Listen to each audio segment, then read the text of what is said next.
Hello, I'm Bob Weir with another interview of people in the news in North Texas. My guest today is Argyle resident Judy Johansson, a representative for the Glenn Gosselin Foundation. The 501c3 nonprofit was started in 2010 in honor of Glenn F. Gosselin, who passed away in 2008 following a 3.5-year battle with brain cancer. Thank you for being here, Judy. Yes. If you would, please begin by telling us some of the history of the Glenn Gosselin Foundation.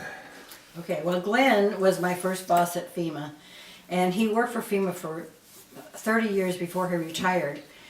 And he was really instrumental in starting the call centers that we now have all over the United States.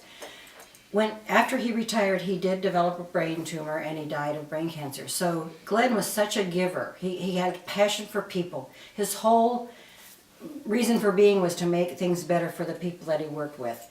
And so his family decided to carry on that legacy and help families who had brain tumors. When the brain tumor walks go to research, they want to actually directly affect people, and because they realize how dire the straits are financially when somebody has a brain tumor. And how is the foundation funded? Well, we have lots of fundraisers. So, we're having our 7th annual golf tournament this April 15th at Tour 18. There have been 6 wine, they call them Taste of Hope, and they're wine, cheese, and chocolate events with a silent auction. Of course, you can go to the website and donate anytime you want to. A lot of times for Glenn's birthday, they'll say donate 10 for Glenn. So it's just all donations and fundraisers. And this organization is national in scope. It right? is. Okay, and you're in many states, right? Right. And how long have you been a part of it? Well, practically since the beginning. I helped with the very first golf tournament, and then I've helped ever since. So. How about some information on brain tumors? How many people approximately develop brain tumors each year in the United States? I think it's around $210,000. Yeah. People, which is a lot. Yeah, it is. And you know, I think very few people know anything about it. Right. But I had a personal experience with this in my life, and you and I talked about this a couple of years ago when I interviewed you about a friend of mine, very robust, healthy guy, athletic guy, young man, and one day just like that, it happened. He just had a seizure, didn't know, it was growing in his head, there was a tumor, and he struggled with it for a few years, and he passed away because there's no cure for it. So, you know, that told me something that I had never heard of it. And now, you know, after an experience like that, and then I hear about this foundation, you know, this is something that is more widely spread than we know. Right. So, I mean, to get back to this, I'm sorry for the lapse there a little bit, but what types of treatment are covered by foundation funds? Well, actually, I think anything that people ask for. In fact, it's not just the treatment that we pay for. When somebody applies for a grant, it could be for a rent, it could be for food, it could be for a wheelchair ramp or medical equipment or an MRI. It could be anything that they need. They just apply for the grant and tell the foundation what it's for. And I noticed when I was looking at the website yesterday that several people were awarded grants posthumously, and they were to play for their funerals. So it's whatever the need is.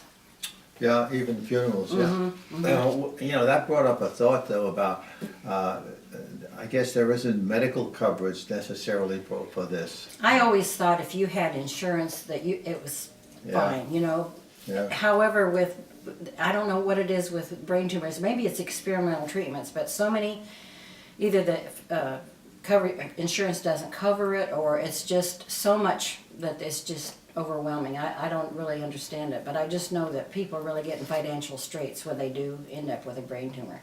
And sometimes if it's the breadwinner who has a brain tumor who has to continue to try to work for the insurance, that's another issue too. So Do you know approximately how many people have been helped with medical treatment by the foundation? Yes, we've helped 104 people in this interim and spent over $300,000 in grants for those people. And I counted up the states, I can't remember, but it's over 30 states. So people are hearing about us nationwide and applying it. So it isn't limited to Texas or to Denver or the places that Glenn lived and where we're hosting events. Yeah, and this is a silent killer, you know, because people may not know, or generally don't know, that this is something growing inside of them. Right. Like my friend didn't know anything about this until it got to a size, I don't know, a golf ball size or something, and it started to affect nerve endings in his brain. Up until that time, he was like everybody else. Yep. You know. And that's exactly what happened to Glenn. He was out running because he was real Yeah. health conscious, and he had a seizure, and that was the start of his journey. So Wow, it's pretty it's amazing that you don't even know. You don't Right. have any signs ahead of time. right. Does the medical society know how these tumors begin? Oh, I don't know the answer to that. I know they're spending a lot of money on research, but I don't know the answer. Yeah, well, we can only hope that there's a cure inside Yeah. somewhere. Yes. All right, let's talk about the 7th annual golf tournament coming up on April 15th. It's at Tour 18. It's really probably one of the best places you can go to play golf. We are limited to 144, so I would suggest that when people find out about whenever the registrations start, you go online and get your reservation in early. It's $125. It's called, I forget what it's called, but it's a 4-person scramble.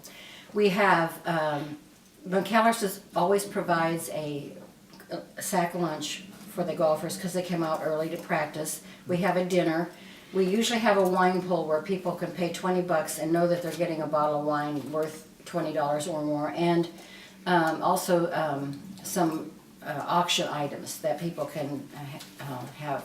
Lots of prizes. People always have a great time, and of course the money goes to a good cause.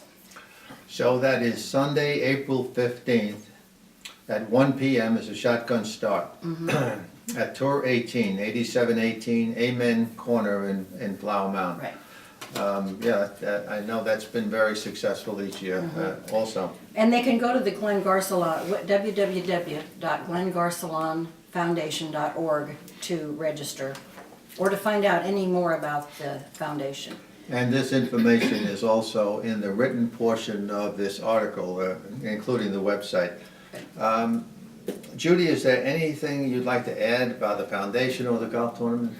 Well, we're going to, the golf tournament is always a huge success, and if you play golf, I recommend it. If you don't play golf, we are hosting our first annual Taste of Hope in Addison on May 19th, which would have been Glenn's 72nd birthday.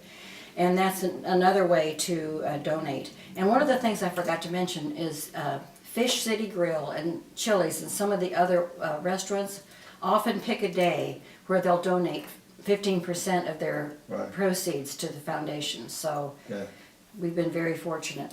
And that's a good time to patronize those places. Right, right. Well, I want to thank you for being here, Judy, and thanks for your efforts to help so many people in need. Okay. Thank you very You're welcome. much. Thank you. And thank you for watching.